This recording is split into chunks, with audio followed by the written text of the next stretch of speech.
মাছ কাটা আমার একদমই ভালো লাগে না। হ্যালো এভরিওয়ান, আসসালামু আলাইকুম, welcome to my new mini blog. আমি নাসরিন ওয়েলকাম জানাচ্ছি আমার নতুন আজকের আরেকটা ভিডিওতে। আজকের ভিডিওতে আপনারা দেখতে পাবেন আমি অনেকগুলো মাছ একসাথে কাটছি। সত্যি কথা বলতে কি, সংসারের সব কাজের মধ্যে যদি আমাকে একটা কাজ বেছে নিতে বলা হয় তাহলে আমি বলবো মাছ কাটা আমার একদমই ভালো লাগে না। বাজার থেকে মাছ আনতে ভালো লাগে, রান্না করতেও ভালো লাগে, কিন্তু মাছ কাটা শুরু করলে মনে হয় ইস যদি কেউ কাজটা করে দিত। তারপরেও সংসার তো শুধু ভালো লাগার উপর চলে না, অনেক কাজই আছে যেগুলো করতে ইচ্ছে করে না কিন্তু পরিবারের জন্য করতেই হয়। মাছ ধোয়া, আঁশ পরিষ্কার করা, পেট পরিষ্কার করা, সব মিলিয়ে অনেক সময় লাগে এগুলো করতে। হাতে গন্ধ থাকে, রান্নাঘর নোংরা হয়, তারপর আবার সব গুছিয়ে পরিষ্কার করতে হয়। তবুও এইসব কাজের কোনো ছুটি নেই। অনেকেই হয়তো ভিডিওতে শুধু কয়েক মিনিটের কাজ দেখেন, কিন্তু এর পেছনে কতটা পরিশ্রম থাকে সেটা যারা প্রতিদিন সংসার সামলান তারাই বুঝবেন। একটা রান্নার টেবিলে আসার আগে কতগুলো ধাপ পার করতে হয় সেটা বাইরে থেকে বোঝা যায় না। আমার মনে হয় সংসারের ছোট ছোট কাজগুলোকে কখনো ছোট করে দেখা উচিত নয়, কারণ এই কাজগুলোর মধ্যেই একটা পরিবারের ভালোবাসা, দায়িত্ব আর যত্ন লুকিয়ে থাকে। আমরা হয়তো ক্লান্ত হই, বিরক্ত হই, কিন্তু পরিবারের মানুষগুলো যেন ভালোভাবে খেতে পারে সেটাই সবচেয়ে বড় আনন্দের।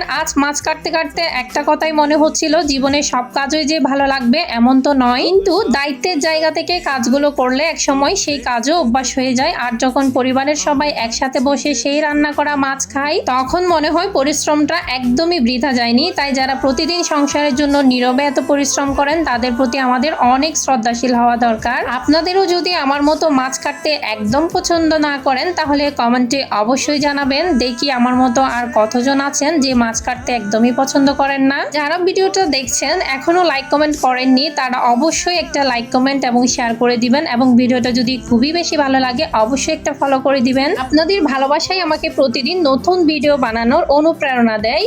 এই যে মাছ কাটতে কাটতে ভিডিও করা, এটা কতটা একটা পরিশ্রমের কাজ সেটা যে ভিডিও করে সেই জানে। আসলে মাছ কাটতে ভিডিও করা একদমই যায় না, এটা আমার কাছে আসলে খুবই বিরক্তিকর কাজ। সেখানে যখন আপনাদের জন্য আমি ভিডিও করছি তখন আমার তো আরো বেশি বিরক্ত লাগছিল, কিন্তু তারপরও ভিডিওতে আপনাদের সুন্দর সুন্দর লাইক কমেন্টের আশায় আমার অনুপ্রেরণা জাগে, যা না আমার কষ্ট হলেও আমি ভিডিওটা করব। মাছ কাটতে কাটতে হাতে অনেক মাছের ময়লা থাকে, সেখানের মধ্যে মোবাইল টিপে ভিডিও করা আসলেই আমার খুবই বেশি কষ্ট হয়েছে, কিন্তু আপনাদের যদি লাইক কমেন্ট পাই আমার অনেক ভালো লাগবে। এই যে মাছগুলো আমার 3 মিনিটের ভিডিওতে দেখালাম কাটা হয়ে গেছে, আসলে এই মাছগুলো আমার কাটতে প্রায় 3 ঘন্টার মতো লেগেছে। আমি 3 ঘন্টা কষ্ট করে এই মাছগুলো কেটেছি। তারপর বেসিনটা ধুয়ে মুছে একদম পরিষ্কার করে নিয়েছি। এরপরে রাতের কিছু রান্না ছিল সেটাও সেরে নিয়েছি। আজকের মতো বিদায় নেওয়ার সময় চলে এসেছে। সবাই ভালো থাকবেন, সুস্থ থাকবেন।